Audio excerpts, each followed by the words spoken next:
નમસ્કાર મિત્રો દેશ અને દુનિયાના સુપરફાસ્ટ સમાચારમાં તમારું સ્વાગત છે।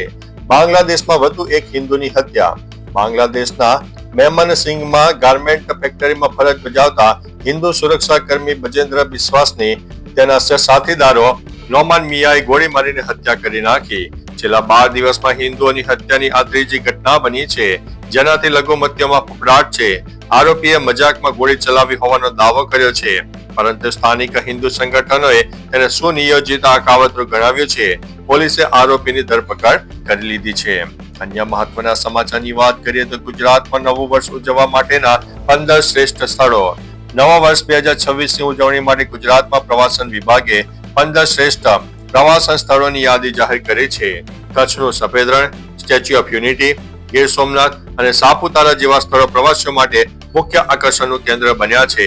આધ્યાત્મિક અનુભવ માટે દ્વારકા અને અંબાજી પણ શ્રેષ્ઠ વિકલ્પો છે। આ પ્રવાસન ધામો પર સુરક્ષા અને સુવિધામાં વધારો કરવામાં આવ્યો છે। અન્ય મહત્વના સમાચારની વાત કરીએ તો લાલો ફિલ્મ ગુજરાતી ફિલ્મનો રેકોર્ડ બ્રેક નફો જોવા મળ્યો છે। વર્ષ 2025માં અંકિત સખ્યા નિર્દેશિત લાલો ફિલ્મે ભારતીય સિનેમામાં ઇતિહાસ રચ્યો છે। માત્ર 50 લાખના બજેટમાં બનેલી આ ભક્તિ ડ્રામા ફિલ્મે 120 કરોડની જંગી કમાણી કરી છે। અકલ્પનીય 24,000% નફો મેળવીને તેણે અનેક ફિલ્મોને પાછળ છોડી દીધી છે।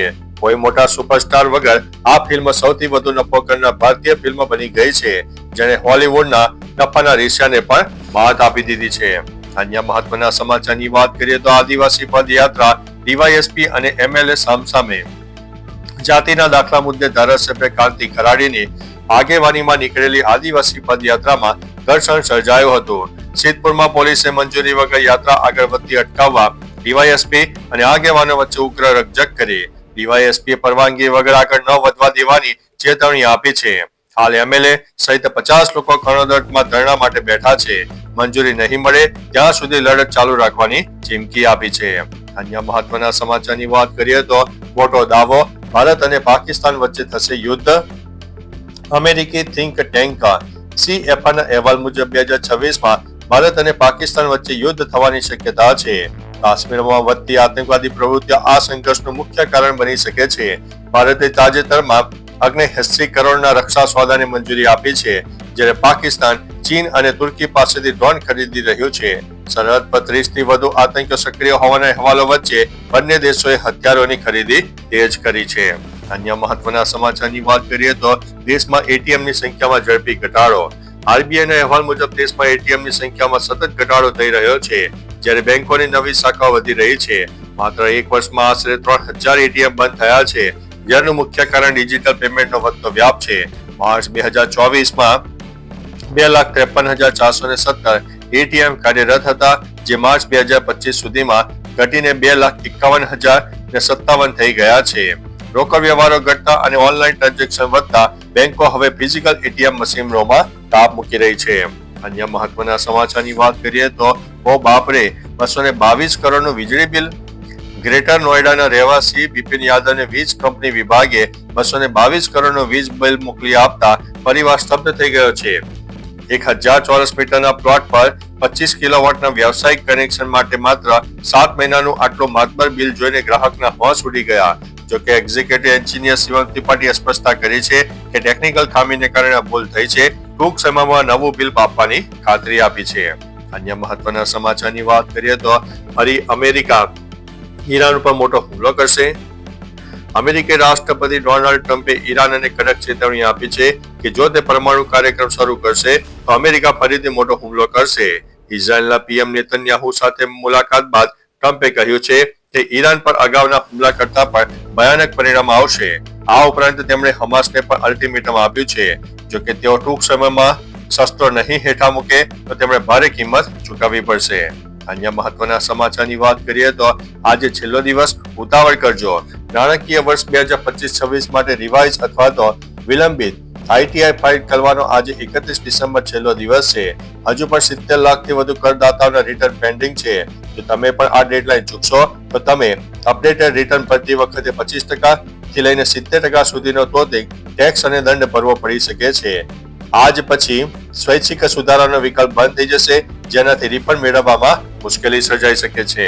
અન્ય મહત્વના સમાચારની વાત કરીએ તો પોરબંદર પોલીસનો સપાટો, 2 કરોડનો દારૂ નષ્ટ કરવામાં આવ્યો છે. નવા વર્ષની ઉજવણી પૂર્વે પોરબંદર પોલીસે પ્રોહિબિશન ડ્રાઈવ હેઠળ 2,18,29,249 ની કિંમતના દારૂના જથ્થા પર બુલડોઝર ફેરવીને નાશ કર્યો છે. આ કાર્યવાહીમાં 28,337 વિદેશી દારૂની બોટલો અને 11,504 લીટર દેશી દારૂનો સમાવેશ થાય છે. 31 ડિસેમ્બરની પાર્ટીઓ પહેલા બુટલેગરોમાં ફફડાટ ફેલાયો છે. 900 જેટલા ગુનાઓના મુદ્દામાલનો નિકાલ કરીને પોલીસે કાયદો જાળવવાનો સ્પષ્ટ સંદેશ આપ્યો છે. અન્ય મહત્વના સમાચારની વાત કરીએ તો અમદાવાદમાં દોડશે હાઈટેક ઈવી બસ. અમદાવાદમાં જાન્યુઆરીથી એમટીએસ ની 225 નવી હાઈટેક ઇલેક્ટ્રિક એસી બસો દોડશે. આ બસમાં બેટરીમાં શોર્ટ સર્કિટ કે આગ લાગે તો ઓટોમેટિક ફાયર સિસ્ટમ કાર્યરત થશે. તમામ દરવાજા બંધ થયા પછી જ બસ ઉપડશે, જે મુસાફરોની સુરક્ષા સુનિશ્ચિત કરશે. બસમાં રિયલ ટાઈમ ટ્રેકિંગ, સીસીટીવી અને સોફ્ટવેર હેકિંગ રોકવા માટે ડિજિટલ સુરક્ષા પણ છે. આ આધુનિક ફીચર્સથી શહેરી પરિવહન વધુ સુરક્ષિત, સ્માર્ટ અને પ્રદૂષણ મુક્ત બનનારું છે. અન્ય મહત્વના સમાચારની વાત કરીએ તો સુરત એરપોર્ટ ઉપર હંગામો, ફ્લાઇટ 7 કલાક મોડી. સુરત ઇન્ટરનેશનલ એરપોર્ટ પર બેંકોક જતી ફ્લાઇટ 7 કલાક મોડી પડતા મુસાફરે ભારે હોબાળો મચાવ્યો છે. સવારે 9 વાગે રવાના થનારી ફ્લાઇટ સાંજે 4 વાગ્યા સુધી ન આવતા પ્રવાસીઓ અટવાયા હતા. એરલાઇન્સ દ્વારા ભોજન કે રહેવાની વ્યવસ્થા ન કરાતા રોષે ભરેલા મુસાફરોએ એરપોર્ટ ઉપર સૂત્રોચ્ચારો કર્યા. ટેકનિકલ ખામીને કારણે સર્જાયેલા આ વિલંબથી હાલત કફોડી બની હતી. અન્ય મહત્વના સમાચારની વાત કરીએ તો શાનદાર જીત થઈ છે. ભારતીય મહિલા ક્રિકેટ ટીમે શ્રીલંકાને 5મી T20માં 15 રનથી હરાવીને શ્રેણી 5-0 થી જીતી લીધી છે. અંતિમ મેચમાં ભારતે આપેલા 176 રનના લક્ષ્ય સામે શ્રીલંકાની ટીમ 160 રન બનાવી શકી હતી. ભારતે ત્રીજી વખત કોઈ શ્રેણી 5-0 થી જીતવાનો રેકોર્ડ બનાવ્યો છે. અગાઉ વેસ્ટ ઇન્ડિઝ અને બાંગ્લાદેશ સામે પણ આવું પ્રદર્શન કર્યું હતું. આ જીત સાથે ભારતીય ટીમે પોતાનું શાનદાર ફોર્મ જાળવી રાખ્યું છે. અન્ય મહત્વના સમાચારની વાત કરીએ તો સાઉદી યુએઈ વચ્ચે તણાવ, મિત્રતામાં પડી છે તિરાડ. સાઉદી અરેબિયા અને યુએઈ વચ્ચેની વર્ષો જૂની મિત્રતામાં ભંગાણ પડ્યું છે. સાઉદીએ યમનના મુકલ્લા બંદર પર યુએઈના જહાજો પર હુમલો કરીને તેમને નષ્ટ કર્યા છે. સાઉદીનો દાવો છે કે આ જહાજો તેના દુશ્મન ગણાતા અલગાવવાદી જૂથો માટે હથિયારો ઉતારી રહ્યા હતા. રાષ્ટ્રીય સુરક્ષાને રેડ લાઇન ગણાવીને સાઉદીએ 24 કલાકનું અલ્ટિમેટમ આપ્યું છે. આ ઘટનાથી અરબ દેશોમાં ખળભળાટ મચી ગયો છે. તો ચાલો મિત્રો, ફરીથી દેશ અને દુનિયાના સુપરફાસ્ટ સમાચાર લઈને મળતા રહીશું. ત્યાં સુધી અમને રજા આપશો. નમસ્તે.